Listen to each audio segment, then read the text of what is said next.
Hello, and welcome to Intro to Competitive Overwatch Terminology. This video will explain the basics and terminology of competitive Overwatch so that you have the confidence to get started in competitive mode. This video is geared toward players who are somewhat familiar with Overwatch, but have not yet tried out the competitive game mode. I'll start off with a very brief overview of what competitive mode is, and then dive into the important terminology that you need to know in order to play competitive. Let's get started. First off, in order to play competitive mode, you have to be at least level 25. This level is determined just by how much you've played Overwatch, whether it's quick play or the arcade mode or whatever, so if you're not yet level 25, then just play quick play for a few more hours until you get to level 25, and then can play competitive mode. In competitive Overwatch, every player has a skill rating from 1 to 5,000. Based on your skill rating, you'll be assigned to one skill tier. The tiers are Bronze, Silver, Gold, Platinum, Diamond, Master, and Grandmaster. When you play a competitive match, the game will match you up with players of a similar skill rating. Competitive play is divided into roughly 3-month seasons. After each season, your skill rating resets so you get to start the next season fresh. You start each season without a skill rating and have to play 10 placement matches before you get a skill rating. After watching this video, you should start playing your placement matches if you haven't already. The rules in competitive play are very similar to the rules in quick play. The only technical differences between competitive play and quick play are the format of each match. In quick play, one game will just be one team attacking, one team defending, or the best of 3 rounds in a control map. In competitive play, a match will be longer than just one round. In escort maps, where the attacking team has to push a cart-like payload along a track, each team gets 1 round to attack, and the team that pushes the payload farther wins the match. In assault maps, where the attacking team has to capture 2 control points, each team gets 1 chance to attack, and the team that defends more points wins. In hybrid maps, which have 1 control point and then a payload, each team similarly gets 1 chance to attack. Finally, in control maps, the team that wins 3 rounds first wins the match. Overall, most matches in competitive Overwatch will take about 20 minutes, which I think is a good amount of time for a nice self-contained couple of rounds. Now, onto the terminology. You'll hear a lot of terms used in competitive Overwatch that you won't hear anywhere else. These terms are used during a match to coordinate with your team, and outside of matches when discussing strategies and the state of the game. Let's go ahead and dive into some of the most important terminology in competitive Overwatch. Competitive mode, also called competitive or comp for short, refers to the game mode called competitive. Simple enough. Ultimate, also called ult or ulti, refers to each hero's ultimate ability, which is activated by pressing Q. When a player charges their ultimate ability, such as by dealing damage, we say that they are building their ult. When your team advances, you say that they're pushing. When your team retreats, you say that they're falling back. When your team defends, you say that they're holding.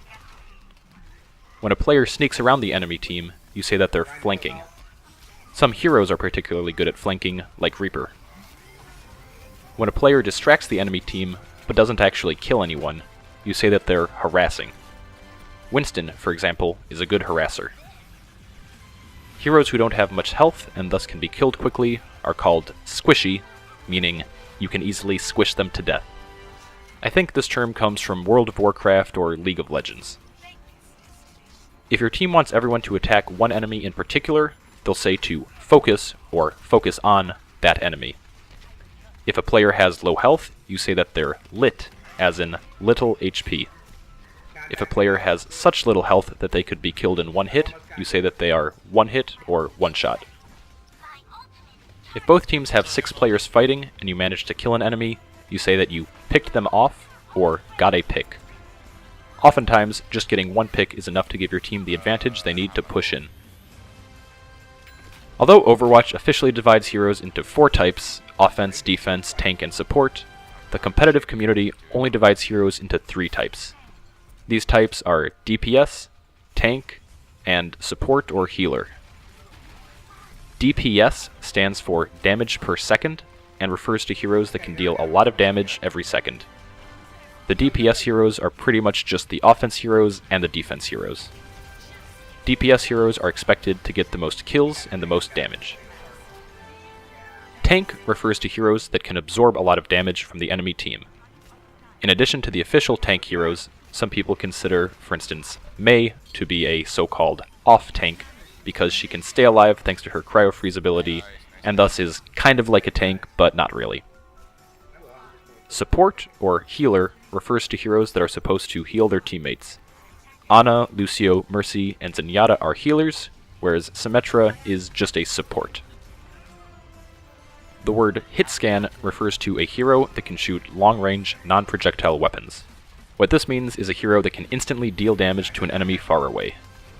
Technically speaking, a hitscan weapon is a weapon that instantaneously calculates whether or not an enemy is hit, as opposed to a projectile weapon that needs to travel through the air before hitting its target. The heroes that are usually said to be hitscan are McCree, Soldier 76, Widowmaker, and Ana. Technically speaking, Reaper, Sombra, Tracer, Bastion, and Diva also have hitscan weapons, but they're pretty much useless at long range, so nobody considers them to be hitscan. Hitscan weapons are useful for picking off enemies at a distance, like Pharah when she's flying around. Now, onto some higher level terms.